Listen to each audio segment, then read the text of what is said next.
10 மாத காலம் இந்த அரசு தூங்கி கொண்டிருந்ததா? அதாவது தூங்குறவங்களை எழுப்பிடலாம், தூங்குற மாதிரி நடிக்கிறது எழுப்பவே முடியாது. ஆட்சியுடைய அலட்சியத்தால் இன்றைக்கு கனமழையால் இன்றைக்கு மக்கள் பாதிச்சிருக்கிறாங்க. இதை சொன்னா திரு ஸ்டாலின் சொல்றாரு, நாங்க எல்லா முன்னேற்பாடு செஞ்சோம், மக்களுக்கு எந்த குறையும் இல்லைன்னு சொல்றாரு. இந்த அரசு ஒரு அலட்சியத்தின் காரணமாக, ஒரு திறமையற்ற முதலமைச்சர், பொம்மை முதலமைச்சர் தமிழகத்தை ஆண்டு கொண்டிருக்கின்ற காரணத்தினால மக்கள் படு துன்பத்துக்கு ஆளாய்க்கின்றதுதான். அவர் சாதனை படைத்தோம், சாதனை படைத்தோம். என்ன சாதனை படைச்ச? அதிமுக ஆட்சியில் கொண்டு வரப்பட்டு நிறைவேற்றப்பட்ட திட்டங்களை தான் ரிப்பன் கட்டி கட் பண்ணிட்டு இருக்கீங்க. இரட்டை வேடம் போடுகின்ற கட்சி தான் திமுக கட்சி. நீங்க நீட் தேர்வுங்கிறீங்களா? நீ வாயிலேயே பேசுறீங்களா? திராவிட முன்னேற்ற கழகம் ஆட்சிக்கு வந்த உடனே முதல் கையெழுத்து நீட் தேர்வு ரத்து செய்யப்படும் என்று. நீட் தேர்வு கொண்டு வந்ததே காங்கிரஸ் திமுக தான். ஆனா அழகா பேசி ஊடகம் பத்திரிகையும் அவர்களுக்கு சப்போர்ட் பண்ணி ஏதோ அவர்கள் நீட் தேர்வை எதிர்ப்பது போல ஒரு நாடகத்தை அரங்கேற்றிட்டு இருக்காங்க. தில்லு திராணி இந்த முதலமைச்சருக்கு எங்க இருக்குது? எடப்பாடி பழனிசாமி சத்தமா பேசுறாருன்னு நீ கும்பகரன் போல தூங்கிட்டு இருக்கீங்களே, சத்தமா பேசி எழுப்புனா கூட எழுதி மாட்டேங்கிறீங்களே. அதுதான் அவருக்கு தெரியும், வேற என்ன தெரிய போகுது? யாராவது எழுதி கொடுத்தாங்களா? அதை வந்து வாசிப்பார், அதை கொண்டாந்து கொடுத்தா வாசிப்பார், அவ்வளவுதான் தெரியும். வேற என்ன தெரிய போகுது? தவறு செய்யாத மனிதனே கிடையாது. எத்தனை தவறு செஞ்சிருக்காங்க அந்த ஸ்டாலின், நல்லா சொல்லுங்க பார்க்கலாம். இப்படி குற்றவாளிகளுக்கு ஆதரவாக செயல்படும் அரசாங்கம் மக்கள் என்ன எதிர்பார்க்க முடியும்? இந்த அரசாங்கத்திட்ட மிக ஒரு மோசமான அரசாங்கம். இந்தியாவிலே இப்படிப்பட்ட அரசாங்கத்தை பார்த்ததே கிடையாது. நேற்றைக்கு முன்தினம் முதலமைச்சர் திரு ஸ்டாலின் அவர்கள் ஈரோட்டில் நடைபெற்ற அரசு நிகழ்ச்சியில் என்னை பற்றி பல்வேறு விமர்சனம் செய்துள்ளார்கள். பத்திரிகையிலே ஊடகத்தில் இந்த செய்திகள் வந்துள்ளன. அவர் ஒரு 4 திட்டத்தை பற்றி குறிப்பிட்டிருக்கின்றார். முதலே டங்ஸ்டன் சுரங்கம் அமைப்பது குறித்து அவர் அந்த அரசு நிகழ்ச்சியிலே தெரிவித்திருக்கின்றார். இந்த டங்ஸ்டன் சுரங்கம் ரத்து செய்கின்ற தனி தீர்மானம் வந்த பொழுது அதில் இந்த அரசனுடைய கவனத்திற்கு தெளிவாக நான் எடுத்துரைத்தேன். ஆனால் முதலமைச்சரும் மற்ற அமைச்சர்களும் அதற்கு முறையான பதிலளிக்க முடியாமல் ஏதேதோ சொல்லி மழுப்பி அவர் செய்த தவறை மறைத்திருக்கின்றார். நேற்றைக்கு முன்தினம் நடைபெற்ற அந்த அரசு நிகழ்ச்சியிலும் அவருடைய தவறுகளை மறைக்கின்ற விதமாகத்தான் என்னை பற்றி விமர்சனம் செய்திருக்கின்றார். டங்ஸ்டன் சுரங்கம் அந்த கனிம வள திருத்த சட்டம் 2023 நாடாளுமன்றத்திலே கொண்டு வந்த பொழுது திராவிட முன்னேற்ற கழக எம்பிக்கள் ஒருவர் கூட இதை எதிர்த்து பேசவில்லை. அதோடு டங்ஸ்டன் சுரங்கம் அமைக்கக்கூடிய திருத்த சட்டம் நிறைவேற்றிய பிறகு மாநில அரசாங்கம், திரு ஸ்டாலின் தலைமையில் இருக்கின்ற அரசாங்கம், நீர்வளத்துறை, அந்த துறையின் மத்திய அரசு கடிதம் எழுதப்படுகிறது. அதில் இன்னும் வெளியிடப்படவில்லை. அதில் வெளியிடப்பட்டிருந்தால்தான் உண்மை நிலவரம் நமக்கு தெரியும். இருந்தாலும் எங்களுக்கு கிடைக்கப்பெற்ற செய்தியின் அடிப்படையிலே ஊடகத்தின் வாயிலாக, பத்திரிகையின் வாயிலாக இந்த நேரத்திலே தெரிவிக்க விரும்புகின்றேன். அந்த கனிம வள சட்ட திருத்தம் மத்திய அரசுக்கு அதிகாரத்தின் அடிப்படையிலே அரிய வகை கனிமங்கள் ஏலம் விடுவதற்கு அந்த கனிம திருத்த சட்டம் கொண்டு வரப்பட்டது. அந்த அனுமதியை மாநில அரசாங்கமே வழங்க வேண்டும் என்றுதான் கடிதம் எழுதப்பட்டதாக மத்திய அரசாங்கத்தில் இருந்த அந்த கனிம சுரங்கம் வழங்கக்கூடிய அதிகாரத்தை தமிழ்நாடு அரசுக்கு வழங்கப்பட வேண்டும் என்ற கடிதத்தின் வழியாக தான் மத்திய அரசு கடிதம் எழுதப்பட்டதாக எனக்கு கிடைத்த தகவல். நான் சட்டமன்றத்திலே தெரிவித்தேன். மாநில அரசாங்கம் இந்த கனிம திருத்த சட்டம் நிறைவேற்றிய பிறகு மத்திய அரசு கடிதம் எழுதியிருக்கின்றது. அந்த கடிதத்தினுடைய விவரத்தை தெரிவிங்கள் என்று சொன்னால் இதுவரைக்கும் தெரிவிக்கல. இருந்தாலும் எனக்கு கிடைக்கப்பட்ட தகவல் அடிப்படையில் இதை தெரிவித்தேன். அடுத்தது 2024 பிப்ரவரி மாதம் கனிம வள திருத்த சட்டத்தின்படி மத்திய அரசு கனிம வள அமைச்சரகம் நாடாளுமன்றத்திலே நிறைவேற்றப்பட்ட சட்டத்தின் மூலமாக 2024 பிப்ரவரி மாதம் இந்த அரிய வகை கனிமங்கள் ஏலம் விடப்படுகிற சூழ்நிலை ஏற்படுகிறது. அதாவது டங்ஸ்டன் சுரங்கம் மதுரை மாவட்டம் மேலூர் பகுதியில், அந்த பகுதியில் பல்வேறு கிராமங்கள் இந்த சுரங்கம் அமைப்பதற்கு நிலம் எடுக்கப்படுகின்றன. அதற்காக 2011 ஒப்பந்த புள்ளி கோரப்படுகிறது. டங்ஸ்டன் சுரங்கம் அமைப்பதற்கு மதுரை மாவட்டம் மேலூர் சட்டமன்றத்துக்கு உட்பட்ட பல்வேறு கிராமங்களில் உள்ள நிலத்தை எடுத்து அமைப்பதற்கு ஏலம் விடப்படுகிறது. 11வது மாதம் ஏலம் விடப்பட்டு இறுதி செய்யப்பட்டு தனியாரிடம் அந்த ஒப்படைக்கப்படுகிறது. இதுவரை 10 மாத காலமாக தமிழ்நாடு அரசு இந்த டங்ஸ்டன் சுரங்கம் அமைந்தால் அந்த பகுதியில் இருக்கின்ற மக்கள் பாதிக்கப்படுகிறார் என்ற செய்தியை மத்திய அரசுக்கு தெரிவிக்கவில்லை. இந்த ஒப்பந்தம் இறுதி செய்யப்பட்ட விவரம் மதுரை மாவட்டம் மேலூர் பகுதியில் இருக்கின்ற பல்வேறு கிராமங்கள் இருக்கின்ற அந்த சுரங்கம் அமைக்கக்கூடிய பகுதியில் இருக்கின்ற மக்கள் எல்லாம் கொதித்தெழுந்து போராட்டம், சாலை மறியலில் ஈடுபட்ட பிறகுதான் அரசாங்கம் வேறு வழி இல்லாமல் திரு ஸ்டாலின் அவர்கள் பாரத பிரதமருக்கு கடிதம் எழுதி அதன் மூலமாக மத்திய சுரங்க அமைச்சரத்துக்கு இது ரத்து செய்ய வேண்டும் என்று கடிதத்தை அனுப்பியிருக்கின்றார். அந்த மத்திய சுரங்கத்துறை அமைச்சகம் அன்றைய தினமே எக்ஸ் தளத்தில் வெளியிட்டிருக்குது. 2024 பிப்ரவரி மாதமே இந்த மேலூர் சட்டமன்ற தொகுதிக்கு உட்பட்ட பகுதியில் டங்ஸ்டன் சுரங்கம் அமைக்கப்படும் என்று ஒப்பந்தம் அறிவிக்கப்பட்டு 2011 ஆண்டு இறுதி செய்யப்பட்ட வரை நீங்கள் எந்த ஒரு எதிர்ப்பும் தமிழ்நாட்டிலிருந்து கொடுக்கப்படவில்லை என்ற எக்ஸ் தளத்தில் வெளியிட்டிருக்கிறாங்க. அப்படி என்றால் திரு ஸ்டாலின் தலைமையில் இருக்கிற அரசாங்கம் 2024 ஜனவரி முதல் 2011 10 மாத காலம் ஒப்பந்தம் கோரப்பட்டிலிருந்து இறுதி செய்யப்பட்ட வரை என்ன செய்தார் என்றுதான் சட்டமன்றத்தில் திருப்பி கேட்டேன். அதற்கு நேரடியாக பதில் சொல்லவே இல்லை. மலுப்பலான பதிலே அவர்கள் அவையை நேரத்தை சரி செய்து முடித்துக் கொண்டார்கள். நேற்றைக்கு முன்தினம் கூட அரசு நிகழ்ச்சியிலே முதலமைச்சர் பேசுகின்ற பொழுது எடப்பாடி பழனிசாமி சொன்னதையே திருப்பி சொல்கிறார் என்று சொன்னார். நான் கேட்கின்ற ஒரே கேள்வி, மதுரை மாவட்டம் மேலூர் சட்டமன்ற தொகுதிக்கு உட்பட்ட பகுதியில் டங்ஸ்டன் சுரங்கம் அமைப்பதற்கு பிப்ரவரி மாதத்திலே ஒப்பந்தம் கோரப்பட்டது.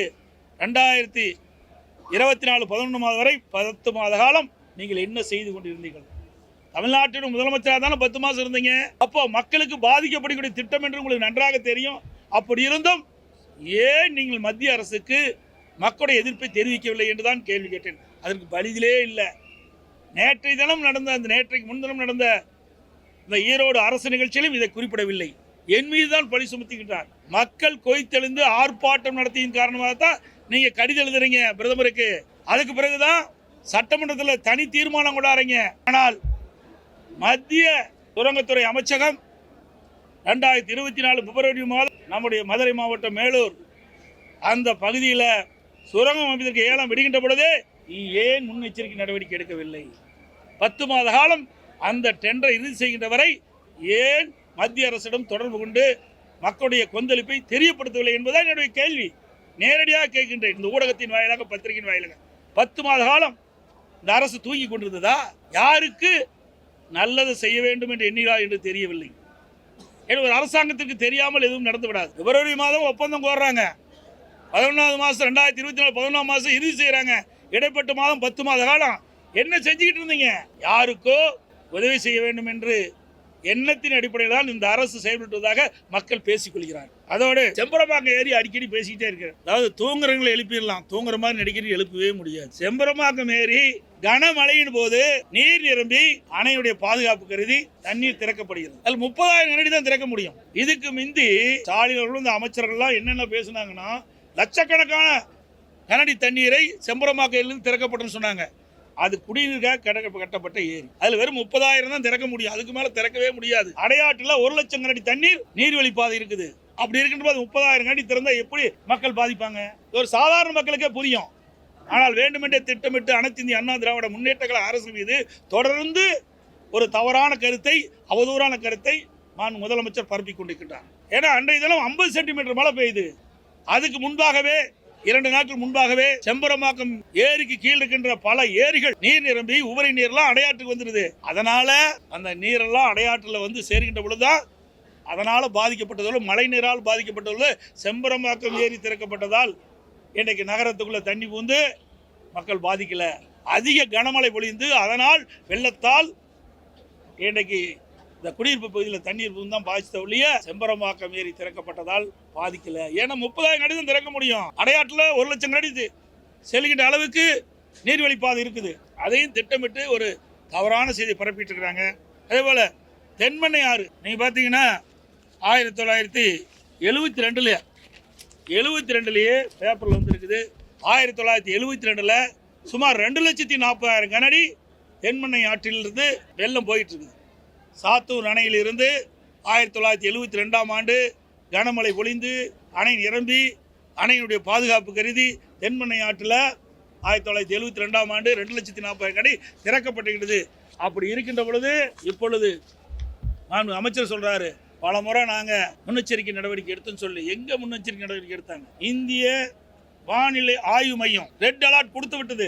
5 மாவட்டம், கிருஷ்ணகிரி மாவட்டம், திருவண்ணாமலை மாவட்டம், கள்ளக்குறிச்சி மாவட்டம், விழுப்புரம் மாவட்டம், கடலூர் மாவட்டம், 5 மாவட்டத்தில் இருக்கின்ற மக்கள் பாதுகாப்பாக இருக்க வேண்டும். அதிக கனமழை பொழியும் என்று இந்திய வானிலை ஆய்வு மையம் எச்சரிக்கை அலர்ட் கொடுக்கப்பட்டு விட்டது. உடனடியாக மாநில அரசாங்கம், திரு ஸ்டாலின் தலைமைக்கின்ற அரசாங்கம் அந்த பகுதி மக்களுக்கு முன்னெச்சரிக்கை நடவடிக்கை எடுக்கப்பட்டிருந்தா மக்கள் பாதிக்கப்பட்டு எந்த முன்னெச்சரிக்கை நடவடிக்கையும் எடுக்கவே இல்லை. இன்னைக்கு சாத்தனூர் டேம்ல 2:45 மணிக்கு இன்றைக்கு அறிவிப்பு கொடுக்குறாங்க. பார்த்தீங்கன்னா 2:45 மணிக்கு 2ஆம் தேதி அதிகாலை இன்றைக்கு அங்கே இருக்கின்ற ஒரு செயற்பொறியாளர், உதவி செயற்பொறியாளர் அங்கே இருக்கிற தாசில்தாருக்கு இன்டிமேஷன் கொடுக்குறார். அணை நிரம்புகிறது, அணை பாதுகாப்பு கருதி தண்ணீர் திறக்கப்படும் என்று 2ஆம் தேதி அதிகாலை 2:45 மணிக்கு கொடுக்கிறார். 3 மணிக்கு தண்ணி திறந்து விட்டாங்க. 1,80,000 அடி தண்ணி திறக்கப்பட்டுகின்றது. ஆக நள்ளிரவில் தண்ணி திறக்கப்பட்ட காரணத்தினால இன்றைக்கு கள்ளக்குறிச்சி மாவட்டம், விழுப்புரம் மாவட்டம், கடலூர் மாவட்டம், அந்த தென்மண்ணை ஆற்றின் கரையோர பகுதியில் இருக்கின்ற தாழ்வான பகுதியில் இருக்கின்ற குடியிருப்புகள்லாம் தண்ணி பூந்து மக்கள் கடுமையாக பாதிக்கப்பட்டுட்டாங்க. ஆக அரசு முன்னெச்சரிக்கை நடவடிக்கை எடுக்கப்பட்டிருந்தால் மக்கள் பாதிப்பிலிருந்து குறைத்திருக்கலாம். இந்த ரெட் அலர்ட் கொடுத்த உடனே முன்னெச்சரிக்கை நடவடிக்கை. இன்றைக்கு குடியிருப்பு பகுதியில் தண்ணீர் பூந்தா அங்கே இருக்கிற மக்கள்லாம் பாதுகாப்பான ஒரு முகாமில் தங்க வைக்கணும். விழுப்புரம் மாவட்டத்தில், கடலூர் மாவட்டத்தில் எந்த ஏற்பாடும் செய்யலை. அதோட குடியிருப்பு பகுதியில் தண்ணீர் பூந்தா அவர்களுக்கு தேவையான உணவு, குடி தண்ணீர் இந்த வசதியை செய்து கொடுக்க வேணும். எதுவுமே செய்யலை விழுப்புரம் மாவட்டத்தில், கடலூர் மாவட்டத்தில். அதனால தான் மக்கள் கொதித்தெழுந்து சாலை மறியல் பண்ணாங்க. அமைச்சர் போகின்ற பொழுது விரும்பத்தகாத சம்பவங்கள்லாம் நடைபெற்றது. அத்தையுமே இந்த ஆட்சியுடைய அலட்சியத்தால் இன்றைக்கு கனமழையால் இன்றைக்கு மக்கள் பாதிச்சிருக்கிறாங்க. இதை சொன்னால் திரு ஸ்டாலின் சொல்கிறாரு, நாங்கள் எல்லா முன்னேற்பாடும் செஞ்சோம், மக்களுக்கு எந்த குறையும் இல்லைன்னு சொல்கிறார். அதோட இன்னும் வேடிக்கை ஒன்று சொல்கிறார். இந்த புயலினால் மழை விழிஞ்சுது, 24 மணி நேரத்தில் சென்னை மாநகரத்தில் தண்ணி வெடிஞ்சு போச்சுன்னார்.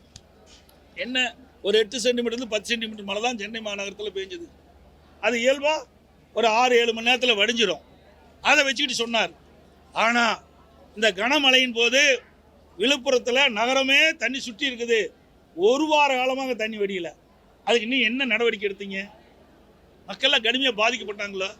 ஆக இந்த அரசு ஒரு அலட்சியத்தின் காரணமாக, ஒரு திறமையற்ற முதலமைச்சர், பொம்மை முதலமைச்சர் தமிழகத்தை ஆண்டு கொண்டிருக்கின்ற காரணத்தினால மக்கள் படு துன்பத்துக்கு ஆளாய்க்கின்றதுதான் எங்களுடைய குற்றச்சாட்டு. அதோட அதிமுக ஆட்சியில் ஒன்றுமே செய்யலை என்று அவ்வப்போது சொல்லிட்டு இருக்கார். அனைத்து இந்திய அண்ணா திராவிட முன்னேற்ற கழக ஆட்சியில் தான் நிறைய திட்டங்களை நாங்கள் நிறைவேற்றிருக்கிறோம். ஒரே ஆண்டில் 11 அரசு மருத்துவக் கல்லூரி, மருத்துவமனை கொண்டாந்தோம். இந்த ஆட்சி பொறுப்பேற்று 43 மாத காலம் நிறைவு பெற இருக்குது. எத்தனை மருத்துவக் கல்லூரி கொண்டு வந்திருக்கிறோம்? அது மட்டும் இல்லை, அதிமுக அரசாங்கம் இருக்கின்ற 10 ஆண்டு காலத்தில் 5 கால்நடை மருத்துவக் கல்லூரி, ஆராய்ச்சி நிலையத்தை கொடுத்துருக்குறோம். மிகப்பெரிய கால்நடை பூங்கா தலைவாசலில் கொண்டாந்தோம். இன்னும் கூட திறக்கலை.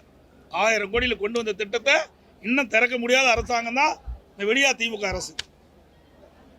சாதனை படைத்தோம், சாதனை படைத்தோம். என்ன சாதனை படைச்ச? அதிமுக ஆட்சியில் கொண்டு வரப்பட்டு நிறைவேற்றப்பட்ட திட்டங்களை தான் ரிப்பன் கட்டி கட் பண்ணிட்டு இருக்கிறீங்க.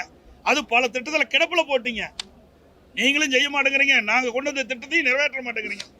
இப்படி மக்கள் வர ஆட்சி தான் இப்பொழுது நடைபெற்றுக் கொண்டு என்பதை நேரத்தில் சுட்டிக்காட்ட விளைகின்றேன். அதோட மருத்துவ கழிவு இன்னைக்கு பார்த்தீங்கன்னா எல்லாமே செக் போஸ்ட் தாண்டி தான் வரும். என்ன செஞ்சுட்டு இருக்கிறாங்க? ஆங்காங்கே இருக்கிற மக்கள் அந்த பகுதியில் இருக்கின்ற அதிகார இடத்துல புகார் செய்திருக்கிறாங்க. இந்த விவாத மேடையெல்லாம் பார்த்தேன். அப்போல்லாம் ஒவ்வொருத்தரும் சொல்கிறாங்க, சமூக ஆர்வலர் சொல்கிறாங்க, இங்கெல்லாம் கழிவுகள் கொட்டுகின்ற பொழுது அங்கே கேரளாவிலிருந்து கழிவுகளை எடுத்துகிட்டு வந்து அந்த அண்டை மாவட்டத்தில், நம்முடைய மாவட்டம் திருநெல்வேலி, நம்முடைய கன்னியாகுமரி, அதே போல் இங்கே இருக்கிற பொள்ளாச்சி, இது மாதிரி கேரளா பார்டரில் இருக்கின்ற அந்த மாவட்டங்கள்லாம் கழிவுகளை கொண்டாந்து கொட்டுறாங்க. அதை தடுத்து நிறுத்த முடியாத ஒரு அரசாங்கம் தான் இந்த அரசாங்கம். இதனால் தொற்றுநோய் ஏற்படுகின்றது. இதையெல்லாம் இந்த அரசு கண்காணிக்க வேண்டும் என்று நாங்கள் சொன்னால் உடனே எங்கள் மேலே பழி சுமத்துறாங்க. நாங்கள் ஒவ்வொரு முறையும் தொலைக்காட்சியின் வாயிலாக, அறிக்கையின் வாயிலாக இந்த அரசுக்கு தெரிவிப்பதெல்லாம் மக்களுடைய பிரச்சனை தான் தெரிவிக்கிறோம். பிரதான எதிர்க்கட்சியுடைய வேலை எங்களுக்கு மக்களுடைய பிரச்சனை தெரிவிப்பு தான். அதை ஆய்வு செஞ்சு அதை சரி செய்வது அரசுடைய கடமை. ஆனால் அதையெல்லாம் விட்டுட்டு வேண்டுமென்றே திட்டமிட்டு எங்கள் மீது அவதூறான செய்தி தான் வெளியிட்டிருக்காங்க ஒழிய மக்களுடைய பிரச்சனையை முனையளவும் கண்டுகொள்ளாத ஒரு அரசாங்கம். சரி, இந்த அரசாங்கம் மத்திய அரசை இன்னும் எதிர்த்துருக்குது. 43 மாத காலம் ஆகுது. திராவிட முன்னேற்ற கழக அரசு அமைச்சு 43 மாத காலம் ஆகுது. 43 மாத கால ஆட்சியில் மத்திய அரசாங்கத்தை எங்கே எதிர்த்துருக்குறாங்க சொல்லுங்கள். அப்போ திரு மோடி அவர்கள் பிரதமராக இருந்து அனைத்து இந்திய அண்ணா திராவிட முன்னேற்ற கழகம் ஆட்சியில் இருக்கும்போது, திராவிட முன்னேற்ற கழகம் எதிர்க்கட்சியாக இருக்கும்போது போய் கருப்பு கொடை பிடிச்சாங்க, கருப்பு கொடை விட்டாங்க, கருப்பு பலூன் விட்டாங்க. இப்போ வெள்ளைக்கூடை போய் பிடிக்கிறார். வெள்ளைக்குடை வேந்தன் இன்றைய முதலமைச்சர். இவராக பேசுகிறார் வீரவசனம். இன்றைக்கு கூட்டணி வைப்பது இந்தியா கூட்டணியில். ஆனால் திரு கருணாநிதியுடைய நூற்றாண்டு விழாவில் நானே வெளியிடுறாங்க. யாரை கூட்டியாந்து வெளியிடுறாங்க? மத்திய அமைச்சரை கூட்டியாந்து விடுறாங்க. இரட்டை வேடம் போடுகின்ற கட்சி தான் திமுக கட்சி. அண்ணா திமுக அப்படி அல்ல. எதை எதிர்க்க வேண்டுமோ அப்பொழுது அதை எதிர்ப்போம். மக்கள் பாதிக்கக்கூடிய திட்டம் தமிழகத்தில் வருகின்ற போது எதிர்த்தோம். பாதுகாக்கப்பட்ட வேளாண் மண்டலம், மீத்தேன் கொண்டு வந்தது திமுக. டெல்டா மாவட்டம் பாதிக்கக்கூடிய சூழ்நிலை ஏற்பட்டது. திரு ஸ்டாலின் அவர்கள் தொழில்துறை அமைச்சராக இருந்தபோது தான் அவர் முன்னிலையில் தான் அந்த ஹைட்ரோ கார்பன் புரிந்துணர்வு ஒப்பந்தம்லாம் போட்டாங்க. விவசாயிகள் பாதிக்கப்படுகின்ற அந்த திட்டத்தை அனைத்து இந்திய அண்ணா திராவிட முன்னேற்ற கழக அரசு, அம்மா அரசு இருக்கின்ற பொழுது அதுக்கு சட்டம் கொண்டு வந்து நிறைவேற்றப்பட்டு பாதுகாக்கப்பட்ட வேளாண் மண்டலமாக அறிவிக்கப்பட்டு விவசாயிகளை பாதுகாத்த அரசாங்கம் அதிமுக அரசாங்கம். அதே போல் காவிரி நதிநீர் பிரச்சனை வந்தது. உச்சநீதிமன்றம் தீர்ப்பளிச்சது. ஆனால் அதை நடைமுறைப்படுத்த மத்திய அரசு, பாரதிய ஜனதா அரசு காலம் தாழ்த்திய காரணத்தினால் 22 நாட்கள் அனைத்து இந்திய அண்ணா திராவிட முன்னேற்ற கழக நாடாளுமன்ற 37 பேர் தொடர்ந்து அவையை ஒத்தி வைக்கின்ற அளவிற்கு அழுத்தம் கொடுத்தோம். அதனால் உச்சநீதிமன்றம் அளித்த தீர்ப்பை மத்திய அரசு நடைமுறைப்படுத்தியது. இன்னைக்கு நீட் தேர்வுங்கிறீங்களா? நீ வாயிலேயே பேசுறீங்களா? திராவிட முன்னேற்ற கழகம் ஆட்சிக்கு வந்த உடனே முதல் கையெழுத்து நீட் தேர்வு ரத்து செய்யப்படும் என்று. நீட் தேர்வு கொண்டு வந்ததே காங்கிரஸும் திமுக தான். ஆனால் அழகா பேசி ஊடகம் பத்திரிகையும் அவர்களுக்கு சப்போர்ட் பண்ணி ஏதோ அவர்கள் நீட் தேர்வை எதிர்ப்பது போல ஒரு நாடகத்தை அரங்கேற்றிட்டு இருக்காங்க. ஏன் நாடாளுமன்றத்தில் அழுத்தம் கொடுக்கல? இதை நிறைவேற்றக்கூடிய இடம் நாடாளுமன்றம். அதை கூட செய்ய தவறிய அரசாங்கம் திமுக அரசாங்கம். தில்லு திராணி இந்த முதலமைச்சருக்கு எங்கே இருக்குது? நாங்கள் கூட்டணியில் இருக்கின்ற பொழுதே காவிரி நதி பிரச்சனையை எதிர்த்து சாதித்த அரசாங்கம் அதிமுக அரசாங்கம். அதுபோல் இன்றைக்கு மாநிலத்தில் தான் பிரச்சனை இருக்குது. மாநிலத்தினுடைய பிரச்சனையை மாநில அரசாங்கத்தை தான் எடுத்து சொல்ல முடியும். மாநில அரசாங்கத்தை கூட முறையாகத்தான் எடுத்து சொல்கிறோம். தொலைக்காட்சி வாயிலாக சொல்கிறோம், பத்திரிகையின் வாயிலாக சொல்கிறோம், சட்டமன்றத்தில் சொல்கிறோம். எதுவுமே கேட்கல. என்ன செய்கிறது? இன்னொன்று சொல்கிறார் எடப்பாடி பழனிசாமி சத்தமாக பேசுகிறாருன்னு.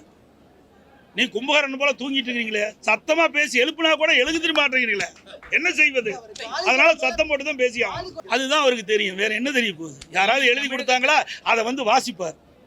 அதை கொண்டாந்து கொடுத்தா வாசிப்பார். அவ்வளோதான் தெரியும். வேற என்ன தெரிய போகுது? நான் தான் சொல்றேன்னு, அனைத்து இந்திய அண்ணா திராவிட முன்னேற்ற கழக கட்சியும் சரி, அரசும் சரி, மக்களுக்கு பாதிப்பு கிடைக்கக்கூடிய எந்த திட்டத்தை இருந்தாலும் எதிர்ப்போம். முதல் எதிர்ப்பு குரல் கொடுக்குது அதிமுக. ஏற்கனவே அறிவிச்சவர் ஜெயக்குமார் மூலமாக தெளிவாக படுத்திருக்கிறார். அண்ணல் டாக்டர் அம்பேத்கர் அவர்களை மத்திய மந்திரி அமித்ஷா மட்டுமில்லை, யார் தவறான கருத்தை சொன்னாலும் அது தவறுதான். அதை தெளிவுபடுத்திட்டார். அன்றைய தினமே தெளிவுபடுத்திட்டாங்க. அவருக்கு அதுதான், வேற எதுவுமே போராட்டத்துக்கு வழி இல்லை. அதை வச்சுட்டு போராடிட்டு இருக்க வேற என்ன போடுவாங்க? நாங்கள் தான் சொல்றோமே, ஒரு தவறு செய்தால் அதை திருத்திக் கொள்ள வேண்டும். தவறு செய்யாத மனிதனே கிடையாது. எத்தனை தவறு செஞ்சுருக்காங்க இந்த ஸ்டாலின்? நல்லா சொல்லுங்க பார்க்கலாம். நீங்கள் பத்திரிகையால் ஊடக முழுமையாக இதெல்லாம் காட்டணும். நான் சொல்கிறேன், மீத்தேன் கொண்டு வந்தது 2010. அன்றைக்கு மத்திய அமைச்சர் வந்து டிஆர் பாலு அவர்களும் பள்ளி மாணிக்கமும் தொலைக்காட்சி வேலை சொல்கிறான். நாங்கள் தான் கொண்டாந்தோம் அப்படின்னு சொன்னாங்க. அதனால் விவசாயிகள் பாதிக்கப்பட்டாங்களே இல்லையா? அதையெல்லாம் எங்கே காட்டுறீங்க? இல்லையே. ஆக மக்கள் பாதிக்கக்கூடிய திட்டம், விவசாயிகள் பாதிக்கக்கூடிய திட்டம் எல்லாமே செஞ்சது திமுக தான். நான் ஏற்கனவே இன்னைக்கு ட்விட்டரில் பார்த்துருப்பீங்க எந்த அளவுக்கு நாங்கள் அண்ணனுடைய ட்விட்டரில் பார்த்துருப்பீங்கன்னு நினைக்கிறேன். எவ்வளோ கடுமையாக கொடுத்துன்னு பார்க்குறீங்க. அவர் வேட்டி மாற்றி கட்டிட்டு போய் அங்கே இருக்கிறார். புரியுதா? அவர் அடையாளப்படுத்திட்டு இருந்தால் தான் அங்கே மந்திரி பதவி தப்பும். அதுக்காக பேசிகிட்டு இருக்கார். அனைத்து இந்திய அண்ணா திராவிட முன்னேற்ற கழகத்துடைய ரத்தத்தை வேர்வையாக செஞ்சு அவர் சட்டமன்ற உறுப்பினராக்கினாங்க. மாண்புமிகு புரட்சி தலைவி கருணையால் அவருக்கு அமைச்சர் பதவி கொடுத்து தமிழ்நாட்டுக்கு அடையாளம் காட்டப்பட்ட கட்சி அதிமுக கட்சி. அந்த நன்றியை மறந்து பேசுகின்ற அமைச்சர் ரகுபதி. அவர் என்ன நாங்கள் தவறு செஞ்சுருக்கிறோம் என்கிட்ட பேசுகிறேன். அங்கே இருக்கிற ஊடகத்திலையும் பத்திரிகையில் வந்த செய்தி, காவல்துறை குற்றவாளிகளை பிடித்ததா சொல்கிறாங்க. அங்கே இருக்க வழக்கறிஞர் இல்லை நாங்கள் தான் பிடிச்சி கொடுத்தோன்னு சொல்கிறாங்க. அப்படி சட்ட ஒழுங்கு அடியோடு சீர்கட்டு விட்டது. இன்றைக்கு அண்ணா நகரில் ஒரு சிறுமி பாலியல் தொல்லைக்கு ஆளாக்கப்பட்டிருக்கிறாங்க. அதுவே காவல் நிலையத்துக்கு போய் புகார் கொடுக்குறாங்க. புகாரை வாங்க மறுக்கிறாங்க. அப்போ உயர்நீதிமன்றம் தானாக முன் வந்து அந்த வழக்கை எடுத்து சிபிஐக்கு உத்தரவிடுது.